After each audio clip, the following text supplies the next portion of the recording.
Hello and welcome back to the Double A NBA podcast. I'm your host, Aiden Hammond. And I'm Aditya.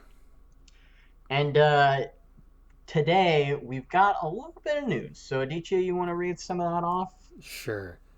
So the first thing we have is that Kelly Oubre Jr., sexiest man in the league, is probably Alive. gonna miss the rest of the regular season for the Suns with knee rehab. He hurt his knee at some point earlier in the season. He's just gonna continue to rehab it for next season, which I don't think is gonna matter too much because the Suns weren't gonna make the Yeah, they playoffs weren't going to anyway. make it, but this kills the 1% chance they had of making it.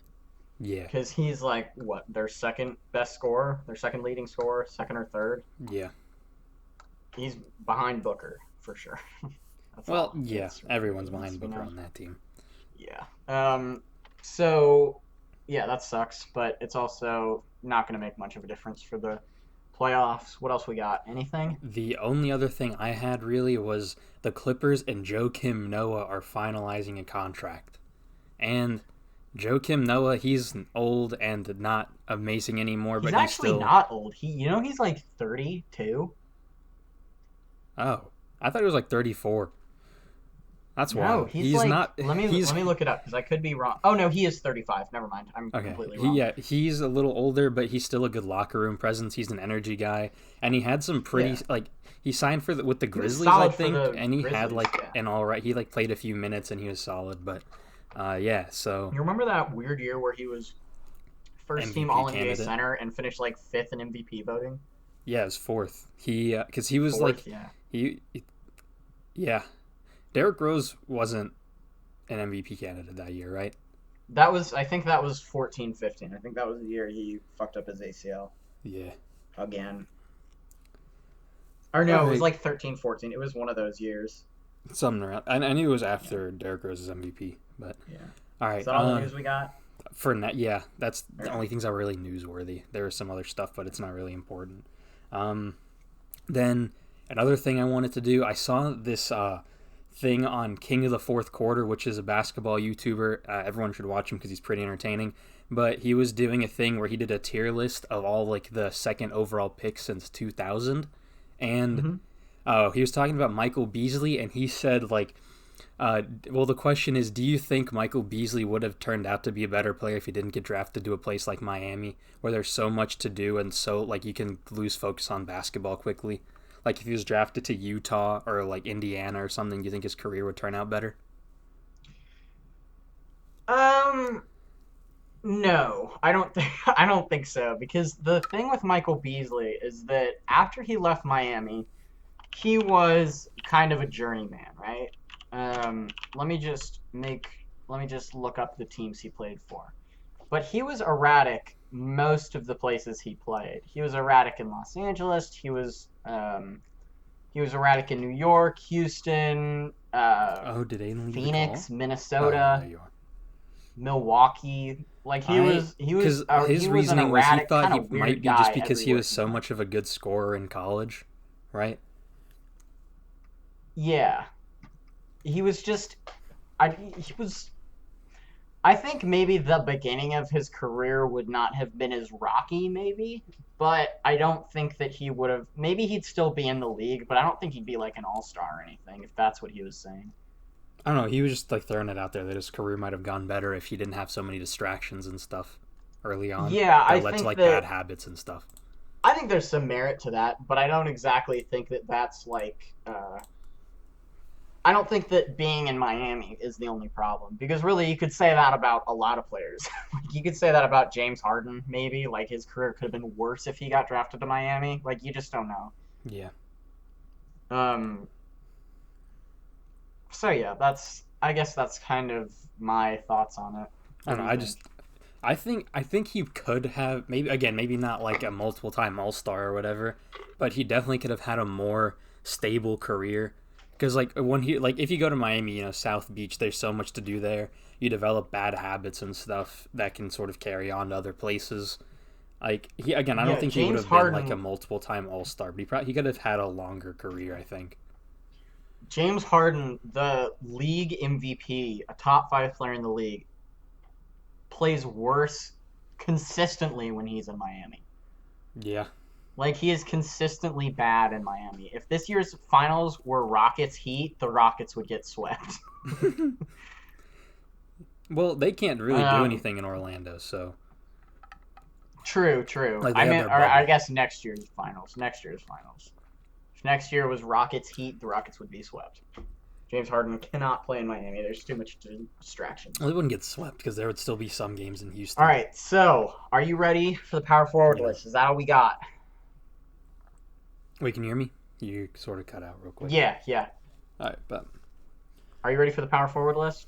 Do we have I anything else am. we No, need to that go was it. into? Mm-mm. All right, so I looked at Basketball Reference for all of these. So So there we're not gonna have won't be an another mix incident up like like last last week. week. It's gonna be completely fine. We're gonna be fine. It's gonna be fine. I'm not gonna get mad this week. That's good. If any of them are fucked up, it'll be in my 11 to 15, not in my 10 to 1 because I triple and Wait, what? I double and triple checked those. If any of them are not power forwards, it would be in my 11 to 15 because I only checked those once. And my top 10 is double and triple and sometimes quadruple checked. Mm-hmm. I Oh, yeah, was we're doing very top 15 for this week because there's a lot. yeah. So we're not gonna have any honorable mentions. Also, Domantas Sabonis on Basketball Reference is listed as a center, so he will be on next week's list. Yeah. That one was the one that surprised me the most. Besides, like Anthony Davis, I kind of figured he was a center on Basketball Reference, but we'll talk about that a little more because there's actually some interesting stuff with him and Kristaps. Mm-hmm. So number 15. Do you want to start or do you want me to start? I don't really care. I'll start with this one. At number 15, I have Davis Bertans. And the reason for that A DJ is like, cut out. oh, I did. My bet. Can you hear me? Yeah, is your phone somewhere weird? It's next to my computer. Here, I'll get off the Wi-Fi. Oh, okay. All right, is that better? All right. Are you talking? We're experiencing some technical difficulties, everybody. Shit. Okay. Aditya, can you hear me? Oh, okay. So Bear with us here. That's not good. I'm gonna call him again. Are we good? Can you hear me? Yeah. Okay. What happened? I don't know. Okay. So number 15. My number 15 is Davis Bertans of the Washington Wizards, and he's one, like, he kind of edged out a few of the other people on here barely. But the reason I have him here is because even though the Wizards weren't like very good, he was still one of the best shooters in the league. He shot 42% from 3 on 9 attempts a game, and he put up about 15 Jesus. points, 4.5 rebounds, and 2 assists, which are pretty solid numbers for someone that's not really a main scorer. And again, the efficiency and everything, it was kind of hard to not. He was putting have up him 15 points on basically all threes. Yeah, basically. He made like one non-3-pointer a game. Yeah, like 42% on 9 shots. That's like 4 threes. Mm-hmm. So, yeah, that's the reason I had him here, just because of his efficiency and his scoring ability. Okay. My number 15, I have got Paul Millsap. Okay. Hear me out on this one. Paul I'm here. Millsap is super important to the Nuggets, okay? Mm-hmm. For that team, Paul Millsap, who is, I believe, in his age 35? 34, I think. 34. Somewhere around there. So he's a year younger than LeBron. Yeah, he's in his age 34 season. He has been super important for this young Nuggets team. He provides veteran leadership. He's a good defender. And he's got some decent scoring numbers and rebounding numbers, basically 12 and 6. So Paul Millsap is one of those guys who's not super flashy. He's never been super flashy. He was an all-star 4 times in Atlanta. He was never the flashiest player on that team. Those teams were pretty gritty, honestly. And he was kind of the main piece of those, along with Al Horford. He's kind of a short power forward. He's only 6'7", but he really gets it done in the post. He's one of my favorite older players. He's super solid. He's super valuable for the Nuggets team. Mm-hmm. So that's why I've got him at 15. I agree. And before we go to 14, can we pause this real quick? Yeah, sorry about that. We're back. So we're gonna go into 14. DT, you want to do 14?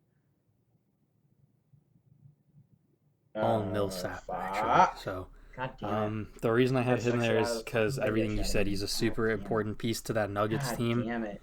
And God fucking damn Aiden it. left the call. Okay, give us a second again.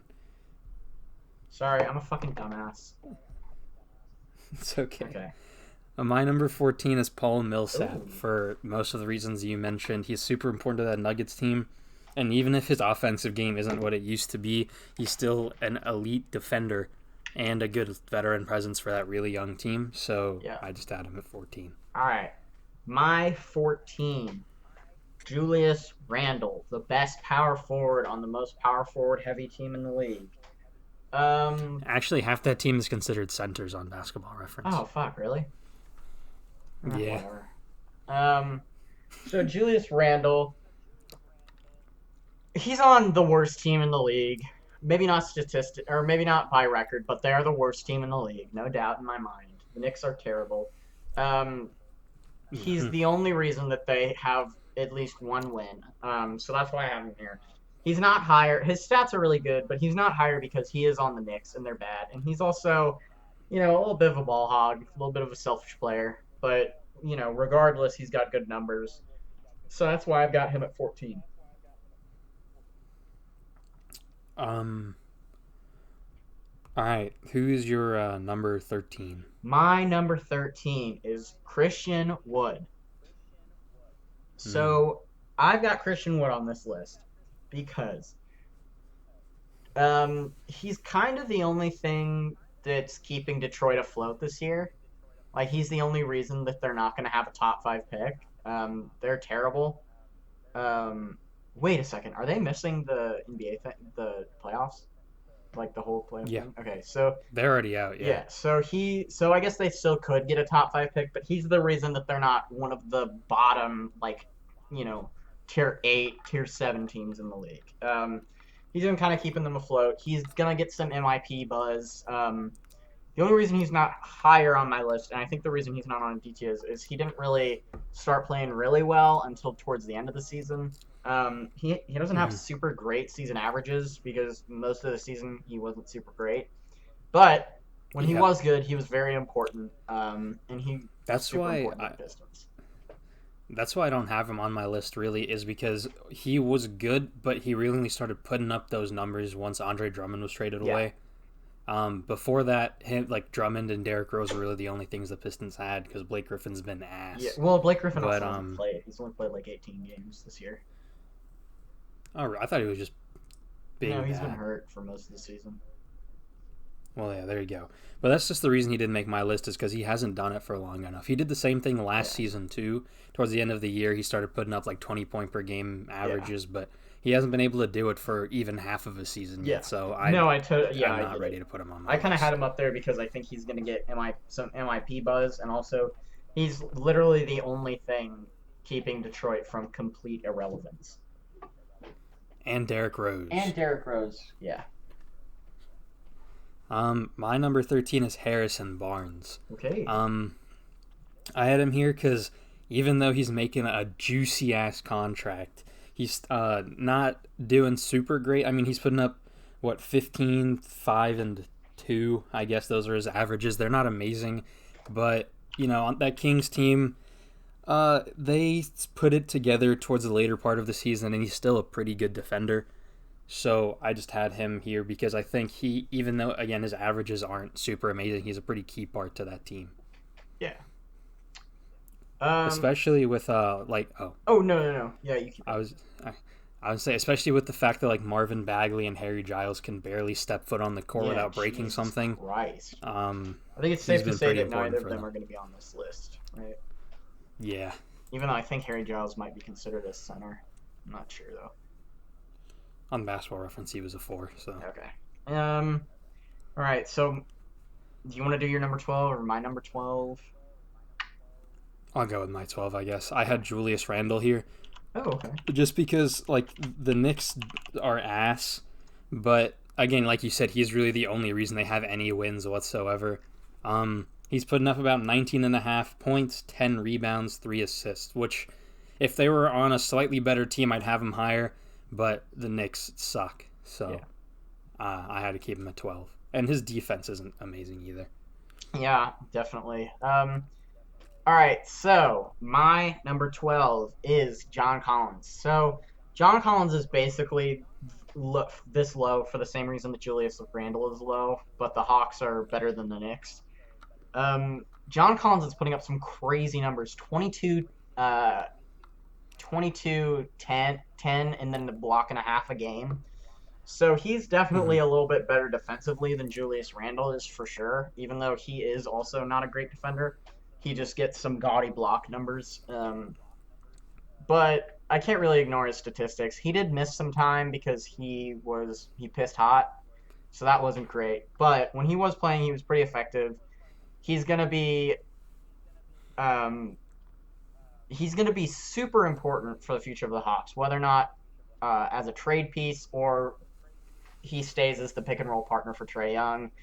That is yet to be decided, but he's putting up some crazy numbers right now, so I had to give it to him. I had to put him above Christian Wood and Julius Randle. Yeah. All right, what's your 11? My 11 is Robert Covington, the best 3-and-D player in the league. Is he on your list at all? Okay, nope. So Robert Covington is on my list. Now, Robert Covington does not have gaudy numbers. Robert Covington, the most points he's ever scored in a season are 14.5. But that's not really, it doesn't really matter right here, because right here, Robert Covington is averaging 12, 7, and 2.5 blocks a game. You can round up for him. 13 and 7. 13 or 13 and 8. 13, 8, and 2.5 blocks. Along with 60, 35, 78 shooting splits. So 60% from the field and 35% from the three. He is the best 3-and-D player in the league, no doubt in my mind. And his trade to Houston, also, it's underrated because people kind of say it like, oh yeah,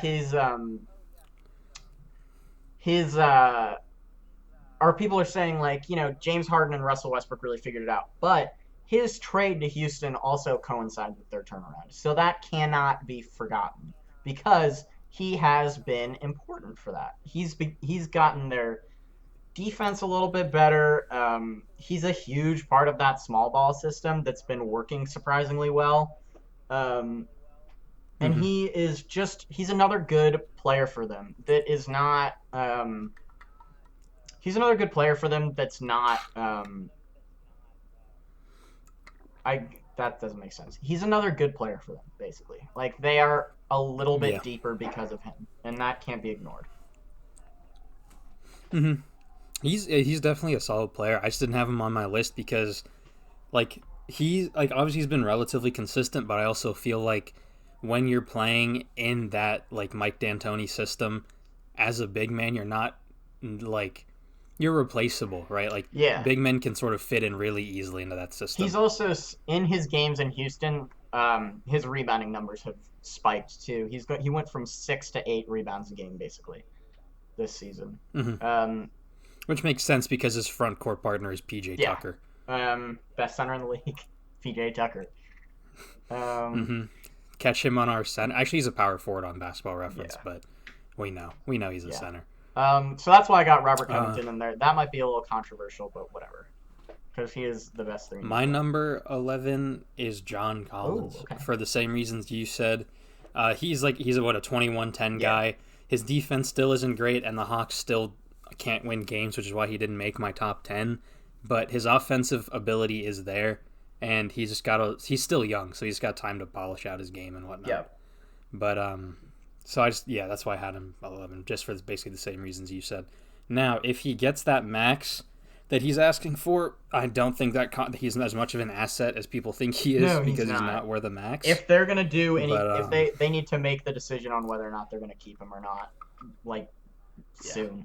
because Mhm. if they don't plan on keeping him, then they should not give him that max.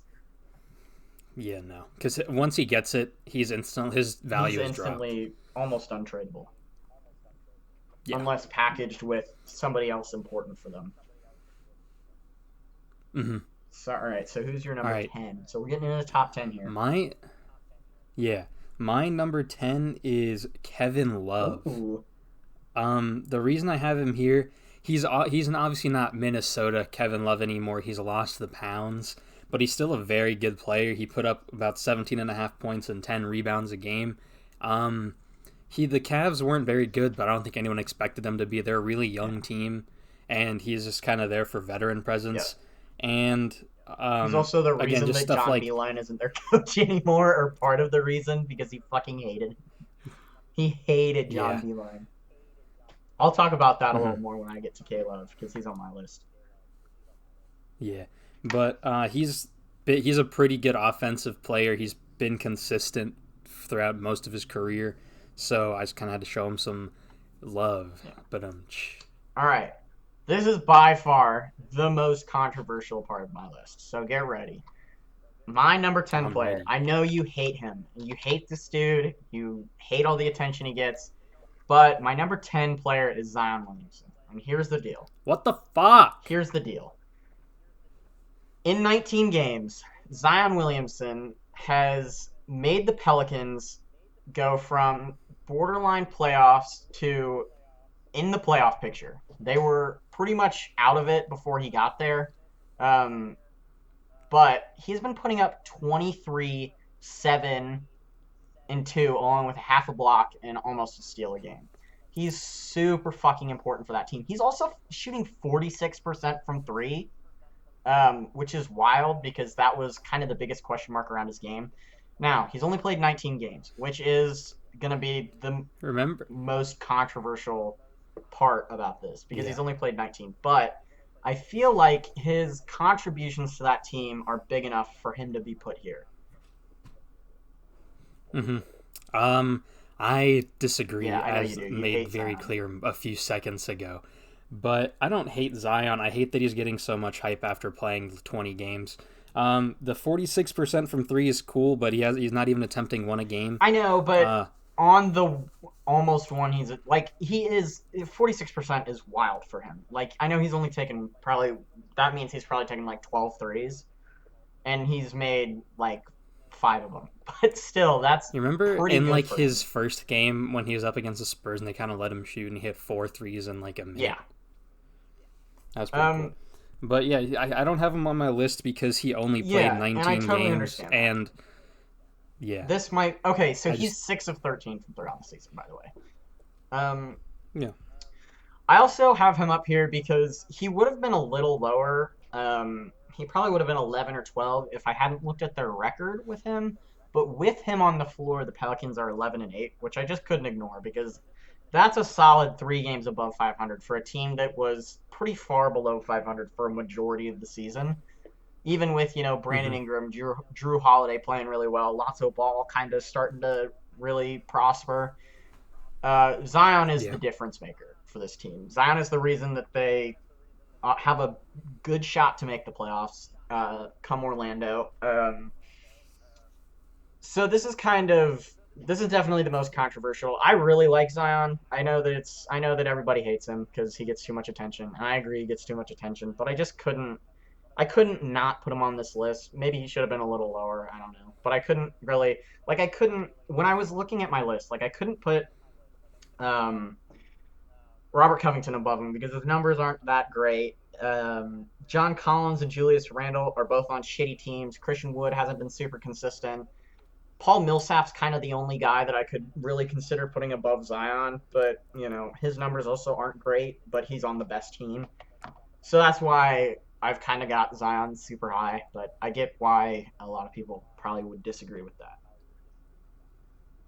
And maybe Hmm. in a week I'll disagree with that. I don't know. My thoughts change about Zion kind of frequently. He definitely shouldn't be rookie of the year. If you think he should be rookie of the year, you can go fuck yourself. Ja Morant. Anyway, Yeah. number 9. You want to hit your number 9? Sure. My number 9 is Danilo Gallinari. Um, Ooh, I completely forgot about I him. have him here. Wow. The disrespect. I don't know how I forgot about him. The reason I have him here is because he's putting up 19 points, 5.5 boards, 2 assists, and the Thunder, again, are very high. We've talked about this on just about every episode. They are exceeding expectations, and he's a big part of that. He's a very consistent scorer.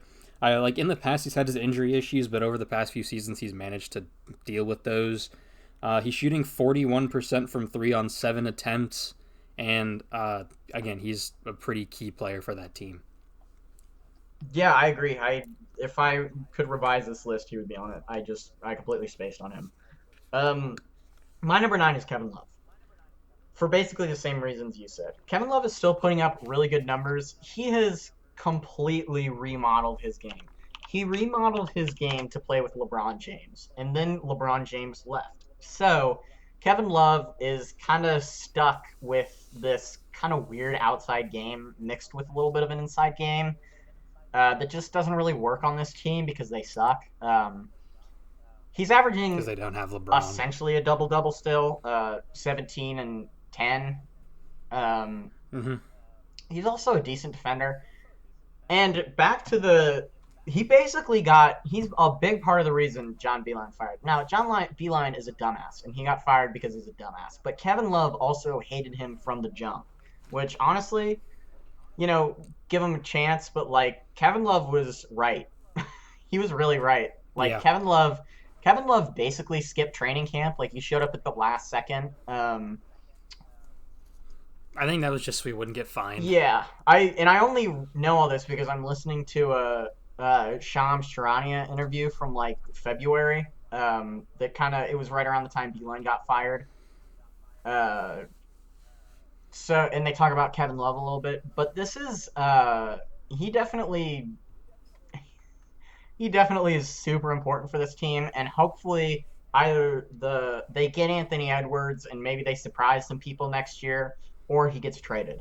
Which with that contract, who knows? But I'd Yeah. like to see him on a winning team again because he's fucking crazy. He's a borderline Hall of Famer, Hmm. and he's only 31 still. Like he is injury prone. I'll give everybody that. But he's only missed like 10 games this year. Like let's give Yeah. Kevin Love a second. Let's give Kevin Love a chance. Again, I think the reason he hasn't been traded is because of that contract. Also, he's close to 50, 40, 90, 53, 37, 85. He can still hoop. He can still hoop. He can be Hmm. a good long outside shooter for you. He can be a 3 and D sort of guy maybe. Yeah, and again, he's been able to bring in a 3 point game. So if you have him as like your second or third option as a 3 point shooter, his career is going to be longer for you Yeah. because he's not going to be in the post, being super physical. Which he really isn't doing a ton now. Well, yeah, I think that's what I'm which saying. he Like if you probably trade for him, can't because you're he's getting him for a long he's been time. playing on a fucked up foot for like a year now. He hasn't Yeah. played more than 60 games since 2015-16, which is a little bit concerning. I'll be honest, but you know, it is what it is. He's still a good He's player. still a good player. All right. All You right, who want is me to your hit my 8? number 8? My number Yeah. 8. Power forward. Hold on, my phone closed, so I gotta get back to my list. My number 8 is Tobias Harris. Um, Solid. so Tobias Harris. First of all, I'm pretty sure he was on my list last week because I thought he was a small forward. He was. Yeah. So he was one of the guys that put me into my freak out. But Tobias Harris has played almost every game this season. He's played 65 games. He's putting up an efficient 26 and or 27 and 3. Um, you know, even though I believe that the Sixers would probably be a little better off if they had thrown $100 million or $180 million at Jimmy Butler as opposed to Tobias Harris. Jimmy clearly didn't really want to be there, and Tobias did. So they gave the guy who wanted to be there more money, which I can't really say I have a problem with. Tobias Harris is also young. He's 27. which it feels like he's been in the NBA for 100 years, but he's only 27. It's because he's been passed around by so many teams. Yeah, he's also a pretty efficient shooter. He's 50, 35, 80, which is for a big guy is really good, especially that 36% from the 3-point line and 80% from the free throw line. He's going to be really important for this Philadelphia 76ers team in the playoffs. I would say that he is their second X factor behind Ben Simmons. Depending on how Ben Simmons plays in the playoffs, they could be a finals team. Um, but depending on how Tobias Harris plays, they could be an Eastern Conference Finals team. You know what I mean? Like, he is super Yeah. important for them. Because I we know that Joel Embiid, even if he's fat and out of shape, he's going to probably play pretty well in the playoffs. But Ben Simmons is a little bit of a well, question based mark. on last season, we don't know too much about that. Well, because he was still playing well. He was just not able to play well for long periods of time because he was so out of shape. Yeah. But Plus, remember this season he had a game where he put up 0 points. he did do that. But Tobias Harris is going to be super important for Philadelphia. He is going to be a big part of their finals push. I think that if they don't make the finals this year or next year, they'll for sure break everybody up. At least trade Ben Simmons or Joel Embiid.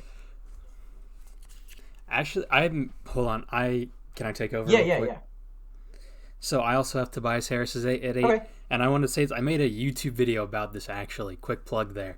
But yeah. I talked about how the 76ers are like not this current team's not going to be championship contenders ever. Because one, they won't be able to trade. Maybe they can trade Joel Embiid, but he's still making $33 million a year. And again, with what's happening with coronavirus, we don't know how their salaries are gonna play out. I think just right? about So anybody would take Joel Embiid even with that contract because even But if they'd he be only dumb to plays trade 60 him. games, he's an MVP candidate. yeah, but they'd be dumb to trade him. Yeah, they would. And then Ben Simmons in the last year of his contract is making $38 million. So you're trading for a guy that you have to build a very specific team around with very little money. And Tobias Harris is making $42 million at the end of his contract, so no one's going to trade Which for is that because he's fucking just not worth absurd it. for a guy who He's just basically not got worth that it. money because he was almost an all-star last year. Yeah. He did not. Even though I deserve do that. think he, And then if he had gotten like 120 million, I probably would have been like, oh, maybe he's a little overpaid, but he deserves it. But he got 60 million more than that. And shout out Rusty Buckets. I heard about this from his YouTube video. Like, it wasn't like a proven fact or whatever, but it was like free agency started at like 6 p.m. and Tobias Harris had signed his contract at 7 p.m. Yeah, I So remember no that. other He was one team of the had really first. offered him a contract. So that just means Elton Brand threw him the biggest bag he possibly could and said, come play for us, please. Well, because I think what had happened is Jimmy Butler was like, Jimmy Butler, before free agency started, probably told Elton Brand that he could go fuck himself and he could shove his money up his ass. So Elton Brand was like, okay, well, I've got to keep one of these guys, so I'm going to go ahead and do a sign and trade with Jimmy Butler and get as much as I possibly can for him, which, Josh Richardson, he's worked out pretty okay. And then I'm just going to throw the biggest bag I possibly can at Tobias Harris, who, you know what, But he could have given I'll him give it such to a him. smaller contract. He could have, but I don't think he wanted to risk losing him, which It was day one of free I get agency. it. There was no risk there. I get both. I get both sides because on the And one again, hand, if yes, Tobias Harris isn't willing to take anything less than the max, then let him walk because he's just not worth it. I think Tobias Harris would. That's and the other mine. thing is they gave Al Horford that insane fucking contract, and which they're is not looking trading that terrible either, 'cause too. at 37, he's putting making up like 27 12 and million. 6, and he's making 140 million fucking dollars. Yeah. Who? Oh my god. Okay. So yeah, I basically made like a 10-minute video roasting the Sixers and why Elton Brand sucks. Yeah. But I will say though, I'm not saying that when I was saying that I wasn't saying that the Sixers will win a championship or are equipped winning a championship. I was saying that, hey, if they don't, I think the front office's plan. If they don't make the Eastern Conference Finals this year, they'll probably break it up. And if they don't make the finals next year, they'll probably break it up. You know what I mean? Mhm. Like they've got even though they should probably break it up anyway because it's not going to work. I think that the front office's plan is to give it a little more time, see if it works, and if it doesn't work, which it won't, they'll break it up. The thing with that though is Elton Brand is like the GM, where he doesn't care about actual fit. He just cares about having players that have like, they're notable. Like they have what notoriety, whatever. Yeah, the he's word, I don't got know. 2 They all-star caliber power forwards and 2 all-star caliber centers. That's a problem. Yeah. And the thing is, if this Sixers team doesn't win, Brett Brown's going to be the first to go, Yeah, for which sure. I don't think he's an amazing coach, but this team isn't built to win a Well, Brett Brown championship. has So, I'm less defensive of Brett Brown than I was last year because people are like, "Oh, look at his career record," but I was like, he was the fucking coach during the Sam Presti days. He deserves a couple. He deserved a couple years to get it figured out. He's had a couple years. Now I'm a little less lenient on Brett Brown. I am too, but again, this having Joel Embiid and Ben Simmons on the same team means you're never going to win an NBA championship. So I don't think it's necessarily fair to put all the blame on Brett Brown because again, this team just wasn't built to win games. It was built to get people in seats. True, true. Yep, I can agree with that. So who is your Well, that was a number mini 7? rant. That was a rant, but I Mine, think that it needed to be mine, said because Tobias Harris is drastically overpaid. yeah. My number 7 is Kristaps Porzingis. All right, so I think our 7 I have him through here. 1 are going to be very similar. Solid. I think it's going to be the same 7 I players. just, yeah, probably. I don't think at this point there'd be any room for difference. Yeah. He's putting up 19, 10, and 2 blocks a game. He's a pretty big, one of the biggest reasons that Mavericks team is good. Obviously, Luka Doncic is Luka, but he's been a pretty good second option. And he started the season a little rusty, but he's managed to pick it up post All-Star break, and he's been pretty important for that team. Yep, I agree. I've also got him 7. Yeah, so I agree. Yeah. So my number 6. This is gonna turn a couple heads, but I think it's okay. My number 6 is Bam Adebayo. Um, Oh, yeah. So Bam Adebayo, I really think of him more as a center. He's not exactly a modern power forward. He basically doesn't take threes. He's shooting 7% from 3 this season. um, Jimmy Butler.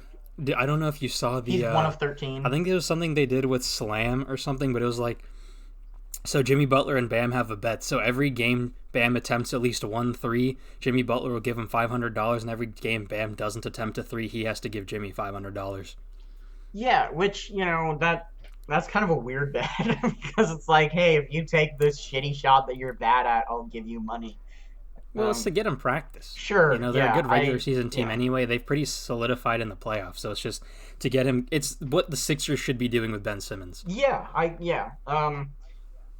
But yeah, so 16 and 10. He was an all-star this year. Also 5 assists, which is super solid. He's also one of the best defensive forwards in the league.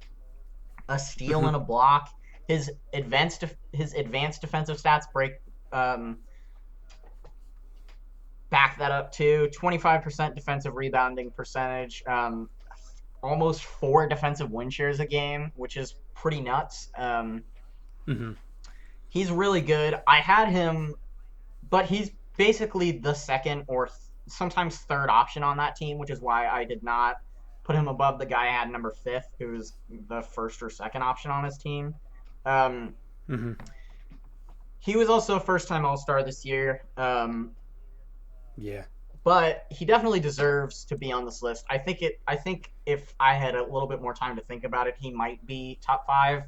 He's basically tied with the guy I have 5th. Mm-hmm. So whatever, it doesn't really matter. But that's why I got Bam at 6. We talked about this on last week's episode too, where like when it comes to defense, the stats obviously paint a pretty good picture, but the best way to really look at someone's defensive abilities is just to watch them play. Yeah. And Bam passes the eye test. Yeah, Bam passes the eye test. Because that's the other thing is, like, John Collins, sure, he's averaging, like, a block and a half a game, but if you watch him play, he's a pretty garbage defender. Those are opportunity blocks most of the time. You know what I mean? Mm-hmm. And when you're 7 foot, it's easy to just block the ball once. Like, James Harden's opportunity... Like, he's not a great defender, but he gets a lot of opportunity steals, like, where he just pokes the ball out. You know what I mean? Mm-hmm.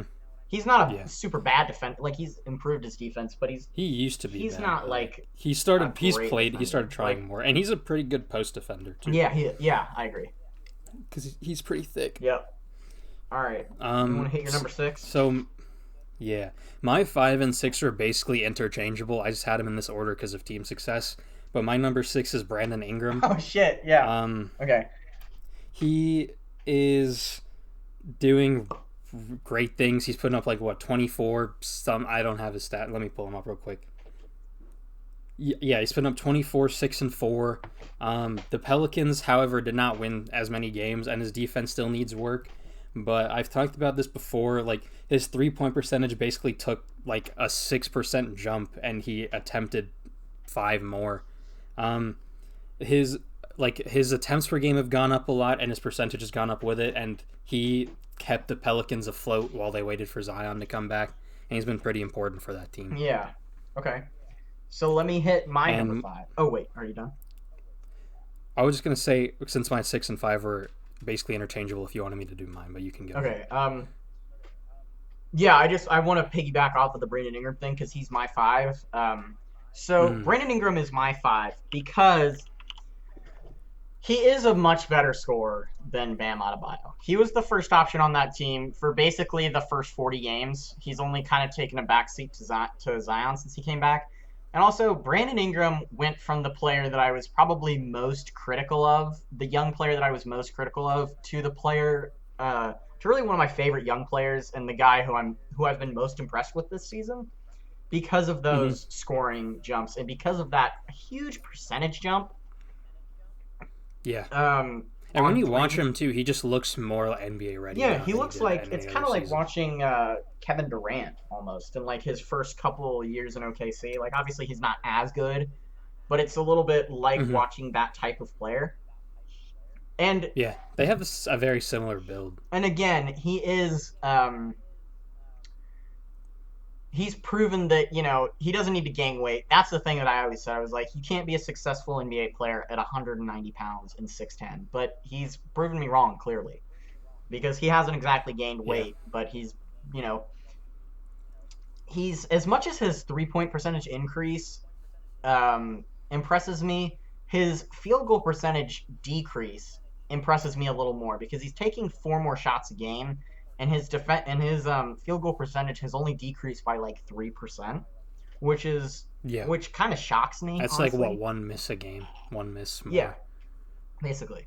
And that's the most impressive part to me. And that he was also kind of, you know, the young leader for this team. You know, Drew was kind of the vet, but Brandon Ingram was the young guy. He's going to be the X factor for the Pelicans for years to come. Mm-hmm. And he's going to be... He was the piece that, like, that Anthony Davis trade happened because of Brandon Ingram. He was the piece that I think the Pelicans were, like, really looking at. Yeah, I definitely agree. I you know, there were some people saying, you know, throw Kuzma in there and keep Brandon Ingram. But, you know, that would have been stupid looking at what it is now. Yeah. But also, Brandon Ingram is really that entire trade package, you know, with Josh Hart, Lonzo Ball, Brandon Ingram, of those 3 guys, you know, you could make the argument that, you know, Lonzo Ball and Zion fit really well, but I would say that Brandon Ingram and Zion, you know, their play styles mesh well together. I would say that, you know, probably Zion and Lonzo have more chemistry, but they'll have a lob threat too. Yeah, but if you're looking for 2 players who are going to be all-star caliber players in the future, I'd be hard pressed to find a duo better than Brandon Ingram and Zion Williamson. I think that it's going to be I think that's going to be a tough 2 to defend because they're both big. I think and Brandon Ingram can space out a little more while Zion runs the post. Yeah. But I think I just want to throw one more thing in there. Is that, like, I know it's not so much an encore thing, but like Brandon Ingram basically rebounded off of one of the scariest injuries you can possibly have as a basketball player with the blood clots. Because there's a possibility that he never even like touches the court. Yeah, again. that shit ended. So I think his Chris rebound Bosh's off that was career. really Chris impressive. Bosh, in any other year is a first ballot Hall of Famer. The only reason he didn't make it is because the greatest power forward, the second greatest shooting guard, and the third or fourth greatest power forward ever all retired in the same year. You have Dirk at 3? Oh wait, I have no, him I'm at thinking 2. of Kevin Garnett. Oh wait, Dirk didn't. No, Dirk never retired mind. last I'm year. thinking. My bad. Yeah, Dirk. Yeah. My bad. Yeah, Kevin Garnett's 3 for me. Yeah. Yeah. But yeah, you ready to move on? I have. I guess Dirk I'll at, give my I number have 5. I have Dirk at 3, Kevin Garnett 4. I have Karl Malone 2. I have Karl Malone 4. Really? But that's more of like a Personal hatred Karl thing. Malone Yeah, type I hate thing. Karl Malone too, Yeah. but I can't knock his game. But anyway, we I don't can. need to do our all-time Yeah. rankings right now. My number 5. This was the guy I said was interchangeable with Brandon Ingram, and that's Jason Tatum. They have pretty similar games Ooh. overall. They were both first-time All-Stars, putting up pretty similar numbers. I gave Jason Tatum the edge just because of team success, but they do have very similar games, so I just kind of had them sort of interchangeable. Okay, let me hit my. Actually, I just hit my 5, so you can hit your 4. My number 4 is Bam Adebayo. Okay. You had him at 6. I just have him a little higher because, like you said, he can be the second option, sometimes even the first option on that Sixers team if Jimmy's having an off, or not Sixers, Heat team if Jimmy's having an off night. He, again, like his playmaking has taken a massive step up. He's putting up like 5 assists a game now. Which is probably his and most like- impressive number, except for maybe the blocks. But Yeah. like being a 7-footer who doesn't really space the floor and having 5 assists a game is pretty wild. Yeah, and again, I value his defense a lot because he's one of the better defenders in the entire league by this point, and I think it's super important for that Heat team because they're sort of a gritty team that'll make you work for your points anyway. So that's why I had him at 4. All right, so my number 4 is Jason Tatum. So Jason Tatum is arguably the best player on the Celtics this year, except for maybe Kemba, which I think that you could. They're probably depending on the night, they're pretty much interchangeable. But 24, 7, and 3, hard to argue with. First time All-Star. The only bad thing about Jason Tatum is the God's Will tattoo, and sometimes his defense isn't great, but like the God's Will with no apostrophe is pretty bad. Yeah, Jason Tatum. is that the one on his back? Yeah, that's the Or back is that on tattoo his that he got chest? that everybody made fun of him for. It's pretty bad. I'll be Yeah. honest. Jason Tatum is doing this year what everybody in Boston was saying he was going to do last year. He needed a little bit more time, which is fine. He's going to be an MVP candidate in the future, whatever. But this year, he took a 8-point scoring jump. Okay, an 8-point scoring jump. That doesn't happen. That's insane. An 8-point scoring jump along with a 2.3 point percentage increase and just a 6-point field goal percentage decrease. But he's also taking almost 6 more shots a game. So whatever. Yeah, that'll happen. Yeah. He's also. I think. Yeah. What? Oh, well, you can go ahead and finish your thought. He's also a pretty good defender. Like, he's not awesome. But, it's hard to argue with a steal and a half a game. And he passes the eye test decently. Not with flying colors, but he's okay. Mm-hmm. Yeah. And he's the X factor for the Celtics. If he plays well, the Celtics plays well. And if he plays poorly, the Celtics don't play as well. Mm-hmm. What I was going to say was last season, like obviously he didn't take the jump a lot of people expected from him, but I think a large part of that was just because of Kyrie Irving being for sure. Toxic teammate. Going from Kyrie Irving to Kemba Walker is the best thing that's happened to him in his entire career. Yeah. He's also kind of the perfect player for Brad Stevens because he's super unselfish at times. He's also, 45, 40, 80 is pretty decent for him, 40% from 3 is pretty nice, especially on 7 shots a game. Shooting basically 40% is super important for the Celtics. Yeah. He should get that contract extension this summer. He deserves it. He's going to be super important for the Celtics for years to come. Yeah. He will be an MVP at some point in his career. Yeah. or he will be one of those guys that just finishes top 2 or 3 every single year. Which, whatever. Yeah, still pretty good. He's looking after I this think year. He's looking a lot more like a future Hall of Famer than he was last year. I'll say that. Yeah, I think a lot of people sort of wrote him off after last year just because of how bad he was. He wasn't even bad. He was a good second year player. It's just everybody in Boston was. Well, people with people when he came when he came into the draft, people had the expectations of he's going to come in and be an all-star. Yeah, but and like every Celtics fan on the internet was like, guys, Jason Tatum, all-star, he's going to be the 20-year-old all-star that we've always wanted. And he wasn't. He was the 21-year-old all-star that you've always wanted. Go fuck yourself, Boston. Yeah. All right. You want to hit your number 3? Yeah, I think our 1 through 3 are the same. Number 3 is Pascal Siakam. Yep. He's putting up 24, 7.5, 3.5, and the Raptors are the 2 seed in the East. So I said to sort of give him some props. He's doing really well. He's the best player on the Raptors, and defensively he's also pretty solid. So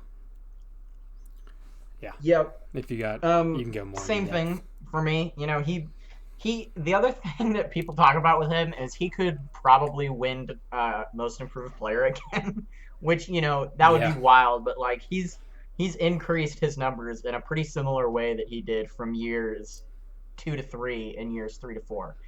I doubt he will just because of the rule change. He won't, especially because his rebounding numbers haven't gone up a ton, and his assist numbers haven't gone up a ton, but his points have gone up a lot. Hold on, I gotta sneeze real quick. Okay. I'll cut that out. It's fine. It wasn't super loud in the mic. Okay. He's also kind of the main reason that the Raptors didn't fall off the face of the planet, along with Nick Nurse. But and Kyle Lowry. Can't forget Kyle Lowry. That whole team is just solid. But, Pascal Siakam, is probably going to get a couple MVP votes. I wouldn't be completely opposed to that, honestly. He might finish top 10 MVP voting. The thing with Pascal Siakam, though, that puts him below the first and second is literally seeding. Just seeding. Also, the fact that I personally think the first and second are, just better players. Yeah, that's true. 2 top 5 players in the league. Yeah. Yeah. Which we both, it's Giannis and Anthony Davis. There's no shame in being third to 2 MVP candidates, basically. Yeah. All right, so you want to hit your number 2? You want me to hit my number 2? It's Anthony Davis for both of us, yeah. right? Yeah, and it should be. Yeah. It should be, because Giannis is the MVP. Yeah. But let's talk about Anthony Davis. Let's give Anthony Davis some time. Yeah. He was the biggest reason the Lakers went from not making the playoffs to the 1 seed. He's putting up 27, 9, and 3, and how many blocks? 2.4. He's an elite defender. The best also big man. Second and a half a best. Game. That's insane. Second, 2.5 a game. 1.5 steals, you mean? Oh yeah, I meant steals. He's arguably the best big man defender in the league. Yeah. I honestly like Rudy Gobert has a case for that too, but he's up there, and he can still give you, 30 and 15 in any given night if he needs to. Yeah, Anthony Davis, he's also my number 2. I don't love Anthony Davis. I don't like the way he handled the New Orleans situation. Whatever, because he's laughing his way all the way to the bank and probably a ring. If the Lakers are going to win a ring with this duo, it's going to be this year or next year, but probably this year. I don't think that that's a controversial statement. Their window is now. And the main reason for that is Anthony Davis. Anthony Davis, it's also something that you didn't mention that doesn't get brought up a ton is their defensive. Their increase in being a good defense. I don't know how to say that, but they become a much better defense with Anthony Davis. And you know what? Frank Vogel is a big part of that too. Whatever. But Anthony Davis is one of the best big man defenders in the game. He's one of the best rebounders in the game. He's one of the best scorers in the game. Anthony Davis is the reason why the power forward has the best 1 and 2 in the league. Yeah, Mm-hmm. Anthony Davis. He's also a pretty Um, solid 3-point shooter, which I didn't realize until yeah, like right now. He doesn't take a ton of them, but a lot of people when he got traded to the Lakers, they were like, "Oh, it's gonna be a typical thing where LeBron turns his big man into a spot up shooter," and that hasn't happened. which there's no way So that was gonna fucking happen with Anthony Davis. Like, sure, with it Kevin, happened with Chris Bosh. it happened with Chris Bosh and Kevin Love, but Anthony Davis was an MVP candidate before that. Chris Bosh and Kevin Love were like all stars. They were Yeah, they were really good. Anthony Davis was elite. yeah, Um, all right, number one, and Giannis, he's the Giannis MVP. If you Antetokounmpo. disagree, click off the podcast and never watch again. Yeah, if you don't think that Giannis Antetokounmpo is not only the best power forward in the game, but the runaway MVP this year, you can go fuck yourself. There's nobody Yep. I would put above Giannis this year for MVP. And we've talked about this before. Anyone that disagrees, the reason is because Giannis has been consistent through the entire season. It went from, right? hey, is Luka the it MVP? went from Luka yeah, versus Giannis. Luka then it to was James Harden versus Giannis. Then it was LeBron and now it's versus LeBron. Giannis. Yeah, You know who's the and then Giannis has been there the you know entire who's the time. only yeah, you know who's the one common denominator in all those? Giannis. Giannis is the one player. Mhm. Giannis is the MVP of the league. If the season didn't get canceled, I would say that the Bucks would have won 70 games, maybe 69. But I would say that they were on pace to hit 69 or 70 games, and I think they had it in them to win 70. Are you sure? Um, Because I thought with the amount of games left, they'd probably finish with about the same record as last season. what did they go last year? 60, I think they won 60. Oh no, they would have won more than 60. They would have won probably at least 66, and I think that they were going to win 60. Let me look at their record though, because I could be they. I don't know. They might have. Did they go on a skin to end the season? No, last season they finished 60 and 22. Yeah, this season they're this 53 season, and 12, there'd so they be- probably wouldn't have won. There'd be 17 games left, so I could see them maybe going like 62, 63, but I don't think they'd hit 70. Dude, I think that they would have. I think that 'Cause they that would means- easily hit 66. 'Cause They the had a thing with little if- skid to end the season, but in their first 55 games, they were 48 and 7. They went 8 and 5 over but the last 13. towards the end of the season, they'd probably give Giannis a bit of a break. And Probably. they'd skid a few more games. But I would say easily 65 games. Easily 65 games. I think we disagree on that a little bit though, but that's okay. Yeah, because that means they'd go 12 and 5 in their last. I think they could have gone 12 and 5. They were also undefeated without Giannis. Weren't they 5-0 this year without him too? I don't know. They're the best team in the league. I don't know They that. are the best team. Yeah. They're the best regular season team in the league. If you don't think Giannis is the MVP, you can go fuck yourself. Mm-hmm. 30, Talking 13, to and you, 6. Noah. Yeah, we're talking to Noah.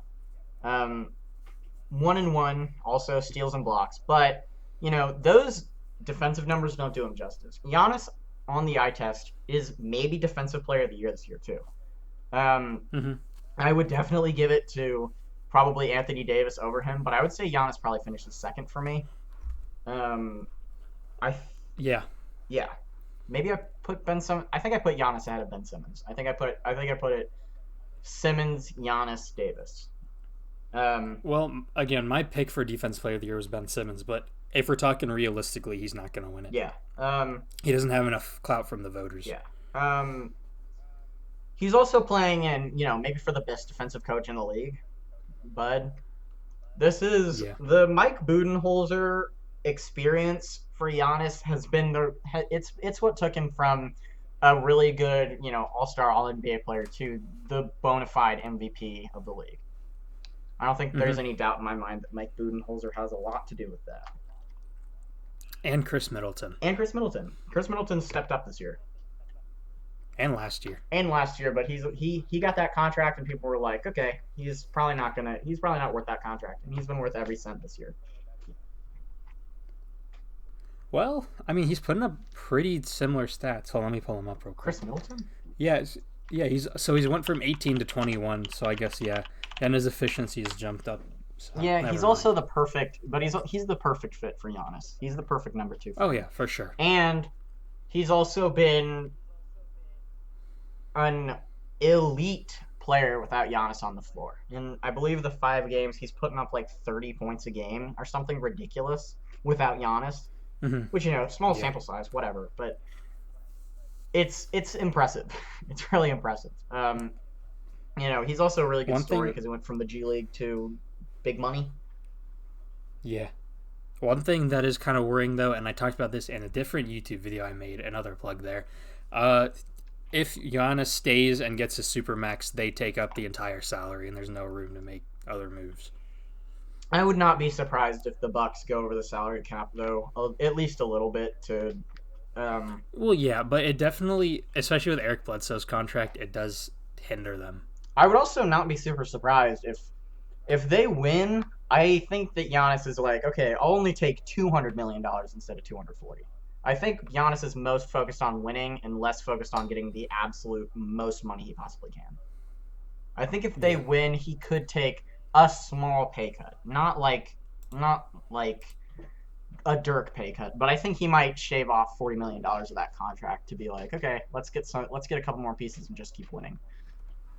Hmm. But that's just kind of what I've gathered from him. That could be completely false, but We'll see. We'll see when yeah, free agency arrives. yeah. And again, that's if they win a championship. If they don't, then he's gone. I think if they make the finals this year, he's for sure staying. And then I think if they make it again Well, next he'll year, have one more year because he's a free agent in 2021. yeah, but I think that doesn't he have an opt-in or opt-out clause? No. He doesn't. Okay, yeah, whatever. Mm-mm. Yeah, he's But because he made it pretty clear at at the end of last season, start of this season, that like if they don't show that they can win a championship with him, then he's leaving. yeah, but I think that especially if they push the Lakers or Clippers to game 6 or 7 of the finals, I think that's probably going to be enough. I think they do have to Yeah. win either this year or next year though. Yeah. But I think if they make the finals this year, he won't demand a trade. I don't think he'll demand a trade anyway, but you never know. Hmm. So, is that it? That is it. Next year, That is our power forward list. yeah, next week we've got our centers list, which I think our 1 and 2 is going to be our biggest argument, probably our most controversial. But I'm also not sure. Maybe. I don't know. Yeah, it could go either way. Yeah. I think we know who the 1 and 2 Um, are for sure. I think it's just Yeah. placing. Mhm.